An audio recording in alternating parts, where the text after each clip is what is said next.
Ассалому алейкум дӯстони азиз, хуш омадед ба влоги имрӯзаи мо. Дӯстони азиз, умедворам ки влоги имрӯза ба шумо писанд меояд. Ҳамин қадар ҳаракат карда истодаам ки ақаллан як ҳафта бо дубор видео кунам, лекин афсӯс ки вақтам нарасидост. Камтар вақтам тангӣ мекунад, барое ки барои видео кардан, монтаж кардан вақте зиёд мебаравад.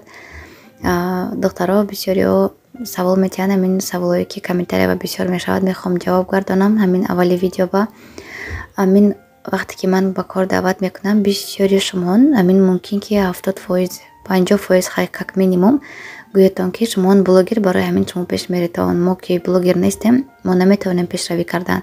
Духтарои азиз, агар ки шумо ҳамин як чизе ки оғоз кардед, ман метавонам гӯяд, агар ҳамин чиз аз дасти шумо мебиёду халос. Блогер будан кори осон нест духтаро. Ман сабру тоқат дорам. Дигар блогерзанҳо сабру тоқат доранд ки ҳамин каналшона пеш бурдагиянд. Ман мисол 3 сол одам ҷамъ кардагиам дар YouTube каналам. Шумо представить мекунед 3 сол ман меҳнат кардагиам ки камакак одам хотя бы мана тамошо кунад дар YouTube канал. Бисёриҳо мегӯянд фаберлика кораш пеш меравад, блогерҳо барои ки шумо блогер шумо да осон, лекин мо ба осон не духтарои азиз. Ман медонед чӣ қадар зиқ шудагиам барои канала пеш бурдан. 3 сол ман меҳнат кардагӣ ҳастам ки штоби каналам пеш равад. 3 сол ман чӣ қадар пул сарф кардагиам ба ин канала пеш бурдан, лекин ман дар ин канал пул наовард. Аз ин пештар ман якта канали дигар доштам. Ба вай ман 3 сол меҳнат кардагиам. Вай ба ман чанд қадар пул сарф кардагиам, чанд қадар рекламаҳо хардагиам, лекин вай каналам ман да о қадар пули наовард. Мумкин ки 2 моҳ ба як бор ҳамин $100 ман кор мекардам ай вай каналам. Мефаҳмед, пеш бурдан як кора, пули кор кардан ягон хеле кори осон нест. Умуман на блогеро ба, на ягон каси дигар ба. Барои ҳамин духтаракои азиз, вақте ки шумо мегӯедтон ки фаберлик ба кор мекунедтон, блогер ҳастедтон, барои ҳамин кори шумо пеш меравад, шумо даже фикратон баям намебиёд ки ҳамон блогероям каналаш ба одам ҷамъ кардагӣ аст.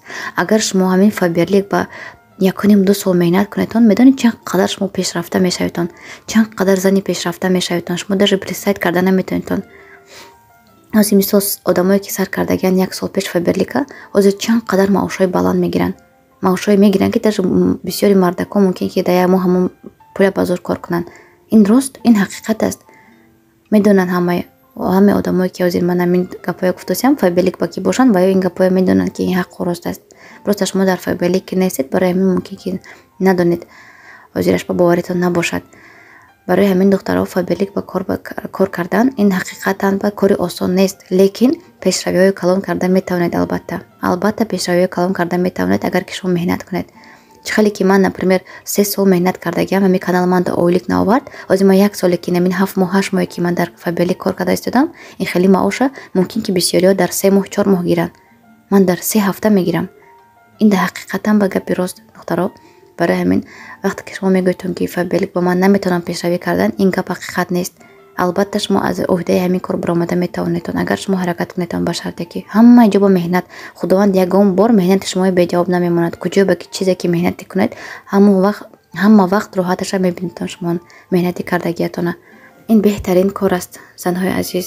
Шумо то ҳамин фикр кардан мегиред ки чанд қадар занако ки аллакай ҳамин худаш ба ваъда дода кора сар кардагиаст ки ман муваффақ мешавам, аллакай вайҳо муваффақ гашта истодаанд. Одамое ки фикр мекунанд бисёр ва ям фикр кардан мегиред. Ягон вақт шумо фикр ки кардед, ҳамин кора ман кунам ё накунам, обязательно кунед, барое ки аз накардан шумо ягон фоида намегиред. Шумо аз накардан тарсед. Барое ки накардан кати одам мамхе мемонад, ягон пешравӣ намекунад. Тим более шумо ҳама вақт дар YouTube мебинедтон ки чӣ қадар занҳо муваффақ гардида истоданд, чӣ қадар рекламаҳои фаберлик дар ҳама ҷо, ҳамон рекламаи ҳамамон пулакӣ мехарем. Аз як чети ҳамин маошамон реклама мехарем, аз як чети маошамон мо хонамона фаровон мекунем, ҳамаи чизҳои даркориамона заказ мекунем аз фаберлик, аз як ноги зарплатаамон бо мондагӣ маошамона мегирем. Ин беҳтарин кор аст духтаро. Ман қадар кори ман нағз мебинам, 1000 бор худо ба шукр, 1000 бор ман раҳмат мегӯям ами ситора ба ки мана наставники мана ба кор маҷбур карда даъват кардагӣ аст. Ман серьёзно мегӯям, маҷбуран мана ба кор даъват кардагӣ аст. Ман вообще намехостам кори фаберлика, умуман намехостам. Ман наметавонам мегуфтам, аз дасти ман намебиёд мегуфтам, тамом. Одамам нест, шиносам нест, ман дар як Россия якта ҷо ба худам зиндагӣ мекунам, на ҳамсояам мешиносам, на хаштаборам ҳаста дар пешам. ҳамин гапҳои фақат мегуфтам. Ман метарсидам кора сар кардан ба, лекин афсӯс барвақт сар накардагиам. Ҳеҷ гап надорад, хай дар насибам ҳамин рӯз будааст кора оғоз карданам. Ман ҳозир тӯли 8 моҳ кор кардастем духтаро. Инами каталог 14 рӯз давом кард. Инами каталог дина тамом шуд каталогамон. Мо дар давоми 14 рӯз коргарoni фаберлик ойлик гирифтем. акнун шумо ҳам хеле ба худатон просто представить кунедтон да, як сол ба 18 маротиба примерно мо маош мегирем. Дар як сол 18 маротиба мо хонаба мешинем, ай хона намеброем. Ин беҳтарин кор аст, духтарои азиз, беҳтарин кор. Просто бисёриҳо амин худаша маҳкам карда мондагӣ, наметонӣ, амин фақат фикри наметонӣ, шумои қафо мекунад. Шумо гӯед ки ман метонам, худо хоҳад, бисмиллоҳ, ман кора сар мекунам, ман азодаш мебарам, ман ба чӣ кор кардагӣ? Ман наметонам. Ҳозир ҳамин қадар ҳазор дар командаи ман лично 1500 занак аст. Мумкин ки ҳозир зиёд шуда рафтагӣ бошад. 1500 кас, ҳамаи ваҳо блогеранд. Ба духтаро блогер нестанд ку. Он қадар пешравӣ карда истоданд, он қадар маошҳои баланд гирифта истоданд, ҳаёташонро хубу беҳтар карда истоданд. Ваҳо блогер нестанд. Хай блогер бошад, мумкин ки 0.5%. ҳамин мумкин ки 10,000 коргари фабелик, мумкин ки 10 таш блогер бошад. Дига ҳамаи ваҳо блогер нестанд ку. Ҳамаи ваҳо роҳи кора ёд гирифта пеш бурда истоданд ку бизнесашона. Шумо ҳам албатта ки ёд мегиред. Албатта ёд мегиред. Ягон ҷои қииниш нест. шумо дастгирӣ мекунанд. Регистратсия карда шумо дар ними роҳ намемонанд. Албатта агар шумо худатон хоҳед пешравӣ кардан, наставники шумо ҳама вақт шумо дастгирӣ мекунад. Ягон вақт нашуда ки одаме ки мехоҳад пешравӣ кардан, наставникаш ёрдам накунад ша.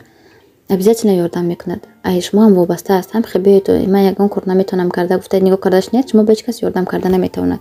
Шумо худатон бояд талаб кунед, ёд гиред. Ман ёд мегирам, ина ёте ва ёте гуфта агар савол ҷавоб кунед, албатта наставникотон ба шумо ёрдам мекунад. Духтарои ҳастанд ки ай дигар команда мебиёянд, мехоҳам кор кардан мегӯянд. Духтаро ин хеле намешавад. Аз як команда ба дигар команда рафтан ягон фоида надорад. Ҳамон наставники аввалатон ки шумо регистратсия кардагӣ бошад, ҳамон кати агар шумо суҳбат кунед, ман ба ёд гӯяд, агар вай обязательно шумо ба ёд метиҳад, ёрдам мекунад обязательно. омӯзишҳо ҳамаш бепул ку. Агар шумо нағз катиш гап занед, ман ту регистратсия кардагӣ, биё ман ба ёрдам те, манам пешравӣ кунам, ҳам барои туям нағз ку, биё ман ба ёрдам те, ман чӣ кор кунам, аз куҷо сар кунам, чӣ хел кора пеш барам, ҳамаи маслиҳатҳои кати наставникатон кунед, вай наставникатон мехоҳад пешравии шумо ҳама вақт. шумо мумкин ки регистратсия кардагӣ вай одам ба савол надодагӣ, вообще ягон худатон аз тарафи шумо ягон ҳаракат нашудагӣ, мумкин ки вай ҳамин барои шумо ёрдам кардан натонистагӣ. мо ҳам наметонем ку ҳам одамое ки регистратсия кардагим ҳамаш рафта ёрдам кунем. худаш агар ки одам ҳаракаташ бошад, ана мо одамо кати мо кор мекунем да. Барои ҳамин духтарои азиз, вақте ки шумо кор кардан мехоҳед, обязательно аввал нигоҳ кунед ки шумо ягон вақт номнавис шудагӣ будед. Агар ки номнавис шудагӣ бошед, ҳамон одаме ки якум бор шумо номнавис кардагӣ аст, ана мо кати кор мекунед. Агар ягон бор номнавис нашудагӣ бошед, баъд метавонед ки шумо ягон каса интихоб кунеду рафта ҳамон одам ба паспортатон равон кунед ва одам шумо регистратсия мекунад, ана баъд якҷоя кор мекунем. Агар ки шумо хоҳед командаи манда кор кардан, обязательно шумо манда аввал нависед, ман шумо ба маълумоти пурра равон мекунам, баъд аз рӯи паспортатон шумо регистратсия мекунам. мо ҳамаи корро ёд метиҳам. ягон ҷои қииниш нест. Занҳои азиз, натарсед аз ягон чӣ. Коротонро оғоз кунед, албатта ки ҳамаш нағз мешавад. Ана ино номерои ман, номерои WhatsApp-ам обязательно нависед, ман ҳамаша ба шумо мефаҳмонам. духтаро, имрӯз влог доштам, чӣ қадар видео кардаги будам, озвучка мекунам гуфтаму, лекин озвучкаи ман бо ҳамин темаи фаберлик шуда рафт. Барои ҳамин инҷа макарон ҷӯшонданиам, намедонам бачаҳои ман, намедонам духтаро аниман бошад ё ки ҳама бача ҳам хеле бошад, фақат макарони холия нағз мебинад. ҳам хеле макарони холи бе ягон подлив, бе ягон чизе мегӯта, илтимос мекунад духтарчам. ва ба фикрам ки ҳамаи бачаҳо ҳам хеле нағз мебинанд макарона. инҷа мехоҳам хонум тайёр кунам духтаро.